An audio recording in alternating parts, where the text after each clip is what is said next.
ఆరాధనకు సందర్భముగా మనము లేవియాకాండము 2వ అధ్యాయము ఆరాధనకు సందర్భముగా మనము లేవియాకాండము 2వ అధ్యాయము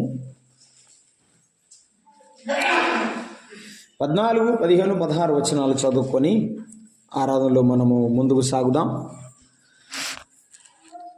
నీవు యెహోవాకు ప్రథమ ఫలముల నైవేద్యమును చేయునప్పుడు సారమైన భూమిలో పుట్టిన పచ్చని వెన్నులలోని ఊచబియ్యమును వేయించి విసిరి నీ ప్రథమ ఫలముల నైవేద్యముగా అర్పింపవలెను.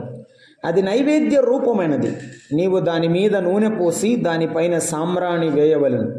అందులో జ్ఞాపకార్థమైన భాగమును అనగా విసిరిన ధాన్యములో కొంతయు నూనెలో కొంతయు దాని సామ్రాణి అంతయు యాజకుడు దహింపవలెను.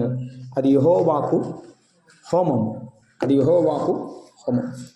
ప్రభువునందు ప్రియులారా, ఆరాధనకు సందర్భముగా మనం చదువుకున్న వాక్య భాగాన్ని మరి మీరందరూ ఎరిగి ఉన్నారని నేను తలంచుచున్నాను.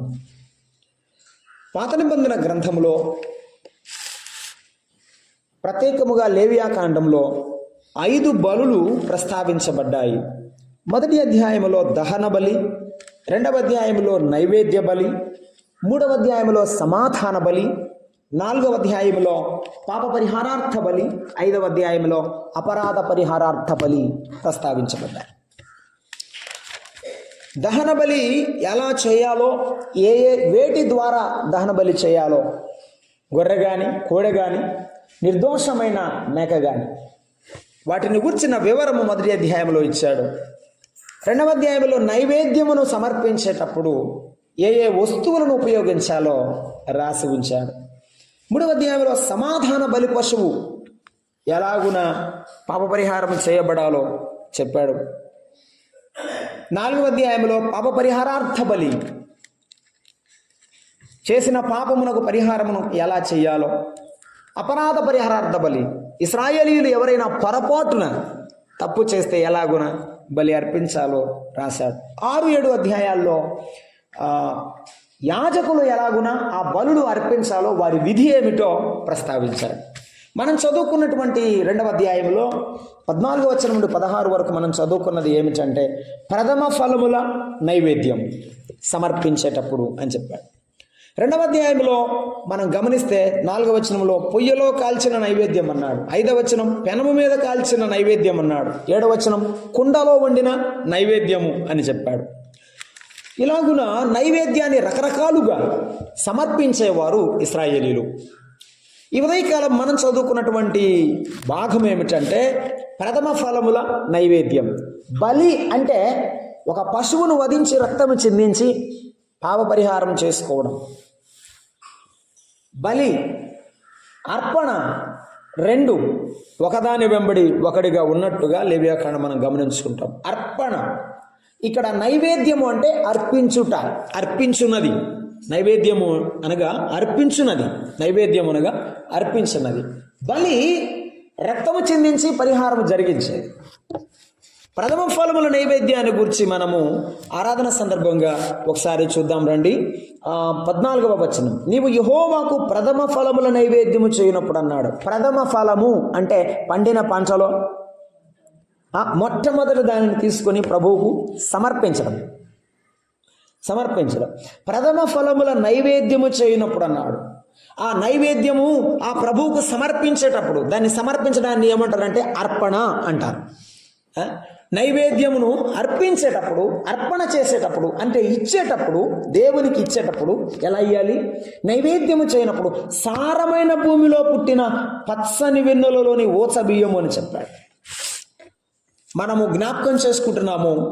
ప్రథమ ఫలముల నైవేద్యమును జ్ఞాపకం చేసుకున్నప్పుడు మన ప్రభు అయిన యేసుక్రీస్తు మనకు కనిపిస్తున్నాడు. ప్రథమ ఫలములుగా తండ్రి అయిన దేవుడు తన కుమారుని మన కొరకు, తన అద్వితీయ కుమారుని మన కొరకు అప్పగించాడు. మొదటి ఫలంగా, మొదటి పంటగా దేవుడే తన కుమారుని మనకు అప్పగించాడు. దేవుడే తన కుమారుని మన కొరకు అప్పగించాడు. అవును, మనము ప్రథమఫలముగా నైవేద్యము మనము సమర్పించాలి. అంతకంటే మనం ముందు మన ప్రభు మన కొరకు కుమారుడుగా ఈ లోకానికి అప్పగించబడ్డాడు, అనుగ్రహించబడ్డాడు. అందుకే మనం చదువుకుంటాం యోహాను సువార్త 3వ అధ్యాయం 16లో, దేవుడు లోకమును ఎంతో ప్రేమించెను కాగా తన అద్వితీయ కుమారునిగా పుట్టిన వానిది విశ్వాసముంచు ప్రతివాడు నశింపక నిత్య జీవం పొందినట్లు ఆయనను అనుగ్రహించాను. దేవుడు తన కుమారుని మనకు అనుగ్రహించాడు. ఆయన తన కుమారుని మనకు అనుగ్రహించగా మనము యేసయ్యకు ఏమి ఇవ్వగలము? ఏమిచ్చినా ఆయన రుణాన్ని మనము తీర్చలేము కదా. ప్రథమ ఫలముల నైవేద్యములో ప్రభు అయిన యేసుక్రీస్తును చూస్తున్నాం. ఆయనే మనకు ప్రథమ ఫలముగా అనుగ్రహింపబడును అనే మాట క్రొత్త నిబంధనలో మనం చూస్తాము. చూడండి, క్రొత్త నిబంధనలో మనం జ్ఞాపకం చేసుకుంటాం.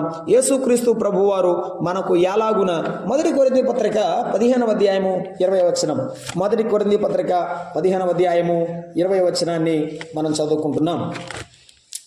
15వ అధ్యాయము 20వ వచనం. ఇప్పుడైతే నిద్రించిన వారిలో ప్రథమ ఫలముగా క్రీస్తు మృతులలో నుండి లేపబడి ఉన్నాడు. యేసుక్రీస్తు ప్రభు ఒక ఫలముగా, ఒక పండుగ, ఒక ఫలముగా మనకు అనుగ్రహింపబడ్డాడు. ఆ ఫలము ఈ లోకములోనికి వచ్చినప్పుడు మన కొరకు ఎలాగూ ప్రయోజనకరమయ్యాడు అంటే, మనందరి పాపములు ఆయన భుజముల మీద మోసుకుని, మన పాపమంతా తన భుజాన వేసుకుని మన కొరకు చనిపోయాడు. ఆయనే తిరిగి లేచాడు. ఆయన మొదట లేచాడు, మిగిలిన మనందరినీ రేపు చనిపోతే తిరిగి లేపేవాడు. అందువల్ల ఆయన ప్రథమ ఫలం మృతులలో మన కొరకు ప్రథమ ఫలముగా వచ్చాడు. తండ్రి అర్పించబడినటువంటి కుమారుడు మన కొరకు మరణించి సమాధి చేయబడి తిరిగి లేచినాడు. అవును, మన ప్రభువే మన మొదటి స్థానం. మన ప్రభువే మన మొదటి స్థానం అయినప్పుడు మన సమస్తం మనకున్న సమస్తములో ప్రథమ ఫలము మన ప్రభువుదే. ఆయనే మనకు ప్రథముడు. మనకున్న సమస్తములో మొదటిది ఆయనదే. రెండో మాట చూద్దాం. లేవియాకాండం 2వ అధ్యాయంలో, లేవియాకాండం 2వ అధ్యాయం, ప్రథమ ఫలముల నైవేద్యము చేయనప్పుడు సారవంతమైన భూమిలో పుట్టిన అని ఆ మాటను మనం జ్ఞాపకం చేసుకుంటున్నాం. యేసుక్రీస్తు ప్రభువారు కూడా ఆయన ఈ లోకములో పుట్టినవాడు. ఆయన సారవంతమైన నేలలో ఉన్నవాడు. ఆయన పరలోకములో ఉన్నవాడు. ఆయన భూలోకములో ఉన్నవాడు. భూలోకములోని వాడు కాదు, ఆయన పరలోకములోని వాడు.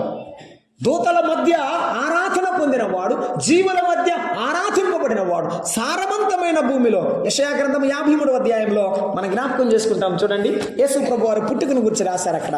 యెషయా గ్రంథం 53వ అధ్యాయంలో యేసుక్రీస్తు ప్రభు వారిని గురించి ప్రస్తావించబడింది.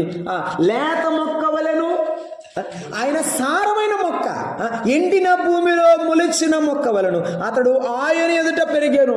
ఆ పరలోకము జీవాధిపతి, ఆ సారవంతమైన జీవాధిపతి ఈ భూలోకములోకి వస్తే ఎండిన భూమి ఇది. ఏమీ లేని భూమి మీద ఈ అభాగ్యుల కొరకు ఈ లోకములో పుట్టాడు యేసయ్య. యెషయా గ్రంథములో 11వ అధ్యాయం 1వ వచనంలో మనం జ్ఞాపకం చేసుకుంటాము. 11వ అధ్యాయం 1వ వచనం, ఎండిన భూమి అని 53వ అధ్యాయంలో అన్నాడు ఈ భూలోకాన్ని గురించి. కానీ ఆయన సారవంతమైనటువంటి దేవుడు, జీవము కలిగిన దేవుడు. 11వ అధ్యాయం 1వ వచనం, యెషయి మొద్దు నుండి చిగురు పుట్టెను. యెషయి అంటే దావీదు వంశం, యూదా గోత్రం. యూదా గోత్రంలోని వారందరూ రాజులు. రాజవంశం ఏమైంది? పెద్ద చెట్టు లాంటి రాజవంశం ఏమైంది? ముద్దయింది. అందరూ రాజులు వెళ్ళిపోయారు. ఎవరు కూడా ప్రజలను చక్కగా పరిపాలించే రాజు లేడు. కానీ ఆ ముద్దుకి ఒక చిగురు పుట్టింది. ఆ చిగురు మన ప్రభు అయిన యేసుక్రీస్తు.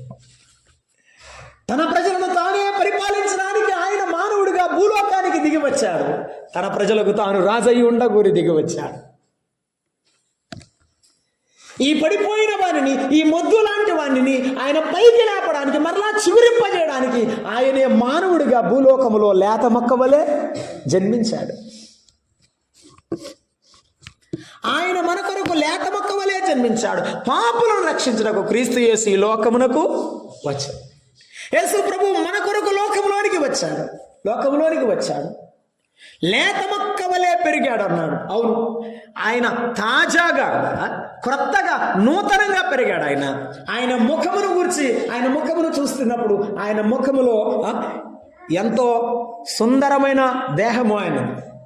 పరమగీతంలో మనం జ్ఞాపకం చేసుకుంటాము, నీ ముఖము మనోహరం.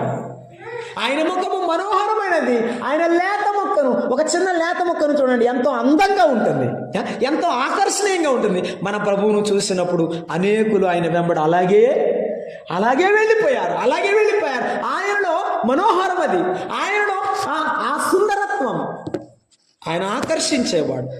తాజాదనం, లేత మొక్క అంటే అది నూతనమైనది, అది క్రొత్తది. అవును, ప్రపంచంలో నూతనమైన స్వరం ఎవరిలో లేదు, యేసుక్రీస్తు ప్రభువులో ఉంది. ఆయన అనేకులను ఆదరించాడు. మత్తయి సువార్త 17:2 చూసినప్పుడు ఆయన దయగల మాటలు విన్నప్పుడు వారు జనులు బహు ఆశ్చర్యపడ్డారు. 17వ అధ్యాయం మత్తయి సువార్త 2వ వచనం చెప్తున్నాడు. ఆయన దయగల మాటలు వినడానికి అనేకులు వచ్చారు. ఆయన మాట వినడానికి అరణ్యానికి పరిగెత్తారు. ఆయన తాజాదనం, ఆయనలో ఉన్న నూతనత్వం, ఆ జీవము కలిగిన మొక్క, ఆ మొక్క కొత్త మొక్క అంటే, లేత మొక్క అంటే అది జీవము గలది. బ్రతికుంటేనే కదా బ్రతికున్నది. ఆయన జీవము గలవాడు. అవును, మన ప్రభువైన యేసుక్రీస్తు అనేకులను స్వస్థపరిచాడు. ఆయన జీవము గలవాడని నిరూపించాడు. మన ప్రభువైన యేసుక్రీస్తు అనేకులు చనిపోయిన వారు తిరిగి లేపాడు. ఆయన సజీవుడైన దేవుడని నిరూపించాడు.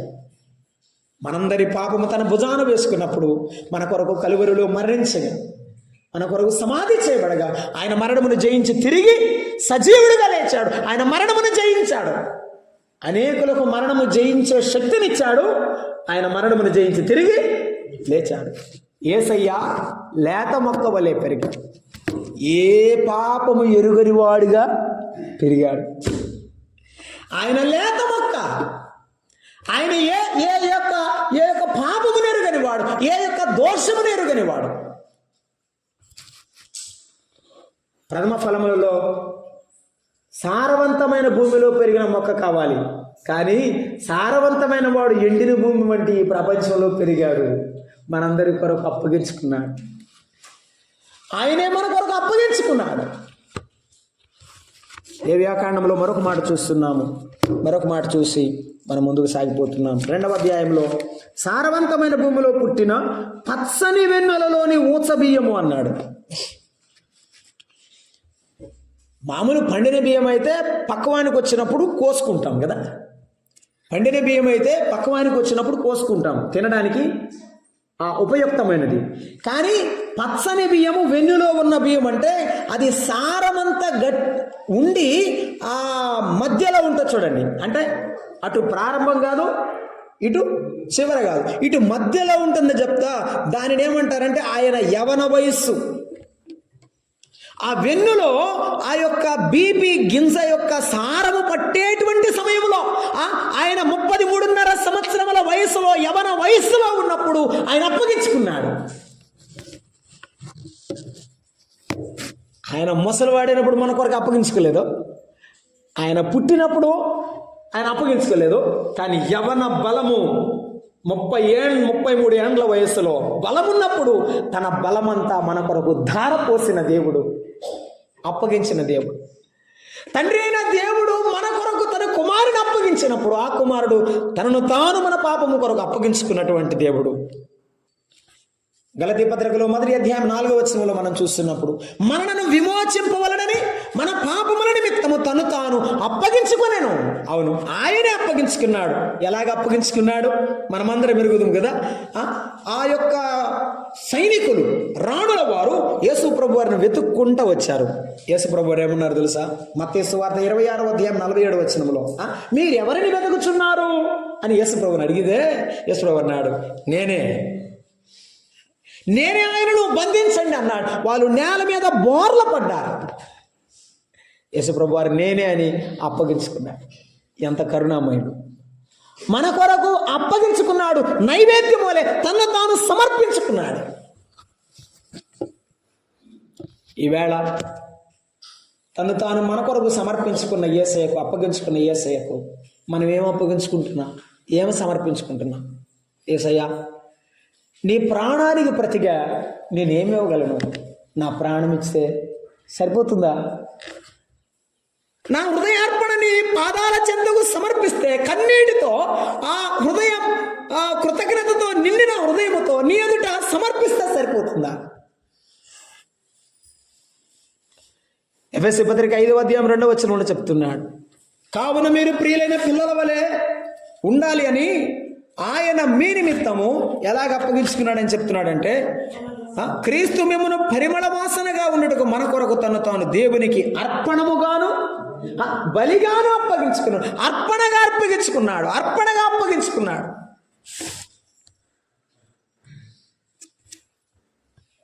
ఎలా అప్పగించుకున్నాడు అక్కడ రాశాడు. నైవేద్యం చేస్తే ఆ ఓస బియ్యం తీయాలి కదా, ఆ యవ్వనమైనటువంటి ఉన్నటువంటిది తీయాలి. ఎలా?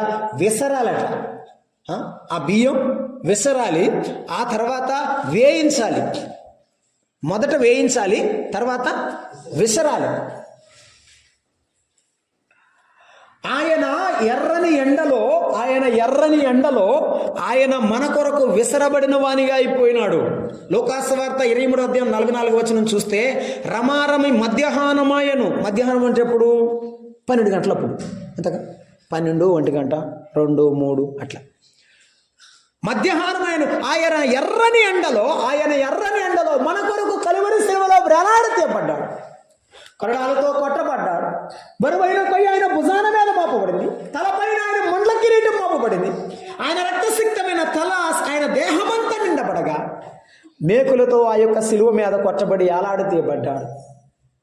ఆ బరువైన దేహం మేకుల మధ్య వేలాడుతున్నది.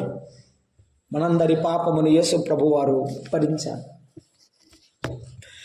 ఆయన మన నిమిత్తమై వేలాడతీయబడ్డాడు. తండ్రికి తన ఆత్మను అప్పగించుకుని సమాప్తమని తను మరణించాడు. ఆ నిద్రించిన వారిలో ప్రథమ ఫలముగా తిరిగి లేచాడు. మన ప్రభు అయిన యేసుక్రీస్తు వారు ఆయన మన నిమిత్తమై ఎర్రని ఎండలో ఆయన శ్రమలు పొందాడు. ఆయన మన నిమిత్తమై ఆయన పొడవబడ్డాడు.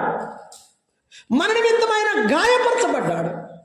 మన పాపమంతా ఆయన సహించాడు, భరించాడు, మన కొరకు మరణించాడు. అయితే యేసు ప్రభు అప్పగించుకున్నట్టుగా యేసు ప్రభు వారికి నీ హృదయం అప్పగించి ఆరాధించాలని ప్రభువు కోరుతున్నాడు. లేవియాకాండం 2:15లో చెప్పాడు. అర్పణ ఎలా అర్పించాలో చెప్తున్నాడు.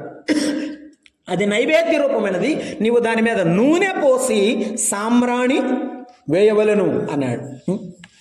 సాంబ్రాణి వేయాలి, అది జ్ఞాపకార్థమైనది అని చెప్పాడు.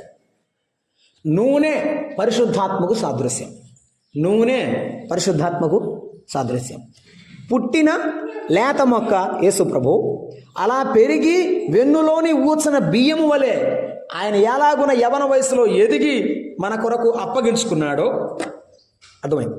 తర్వాత అదే నైవేద్యపులను తీసిన తర్వాత దానికి ఆ విసిరిన బియ్యమునకు, ఆ విసిరిన ఊచలకు ఏం చేయాలంటే నూనె పోయాలి. ఆ తర్వాత సాంబ్రాణి వేయాలి అని చెప్పాడు. నూనె పరిశుద్ధాత్మకు సాదృశ్యం. అవును, ప్రభు అయిన యేసుక్రీస్తు వారు ఈ లోకములో మన కొరకు అప్పగించుకున్నట్టు జీవితంలో, ఆ మానవ జీవితంలో ఆయన పరిశుద్ధాత్మ చేత నిండినవాడు. మత్తయి సువార్త 4వ అధ్యాయంలో 1వ వచనం, దేవుని ఆత్మ ఆయనను అరణ్యమునకు కొనిపోయెను. బాప్తీసం తీసుకున్నాడు. 3వ అధ్యాయం ఆఖరిలో బాప్తీసం తీసుకున్న వెంటనే దేవుని ఆత్మ ఆయనను తీసుకొని వెళ్ళిపోయింది. సొంతగా అయితే ఎటో వెళ్ళిపోయాడు, కానీ దేవుని ఆత్మ అరణ్యమునకు కొనిపోయాడు. ఆరాధన చేసే మనము, అర్పణ అర్పించే మనము దేవుని ఆత్మతో అర్పణ అర్పించాలి. మన హృదయ అర్పణ క్రీస్తు ప్రభు ఆత్మతో ఆయా మమేకమై కలిసిపోయి ఆరాధన చేయాలి అంటే ఆత్మను అనుసరించి. ఫిలిప్పీ పత్రిక 3వ అధ్యాయం 2వ వచనం అన్నాడు, మనము ఆత్మను అనుసరించి ఆరాధించువారు. ప్రకటన గ్రంథం 1వ అధ్యాయం 10వ వచనంలో, పద్మాసు ద్వీపంలో నేను ఆత్మవశుడనై ఉండగా, ఆత్మవశములా ఉండడం, ఆ ప్రభు యొక్క ధ్యానములో ఉండడం, పాటలు పాడిన, స్తుతులు చెల్లించిన, ప్రభు సన్నిధిలో ఆయన మాటలు ఆలకిస్తున్నా, ఆయన ఆత్మవశములో ఉండి అప్పగించుకుని ఆరాధించడం, అది నిజమైన ఆరాధన. ప్రభువు కోరే ఆరాధన, యథార్థమైన ఆరాధన. నూనె పోసి అర్పిస్తే అది దేవునికి హోమము, అది అతి పరిశుద్ధము అని రాశాడు. అతి పరిశుద్ధం. ఆత్మతో ఆరాధిస్తే దేవునికి ఎంతో ఇష్టం. 2వ మాట అన్నాడు, దాని మీద సాంబ్రాణి వేయాలన్నాడు. 16వ వచనంలో మీరు గమనిస్తే అంతయు వేయాలన్నాడు. ధాన్యమేమో విసిరిన బియ్యమేమో కొంత, ఆ తర్వాత గమనిస్తే నూనెమో కొంత, సాంబ్రాణేమో అంత. ఆ మాట గుర్తుపెట్టుకోండి. సాంబ్రాణి అంత, మరి అత్తర బుడ్డి అంత, కొంత కాదు, మరి అత్తర బుడ్డి అంతా పగలగొట్టింది. మన హృదయమంతా, మన హృదయమార సమస్తం అంతా ప్రభువుకు అర్పించాలి.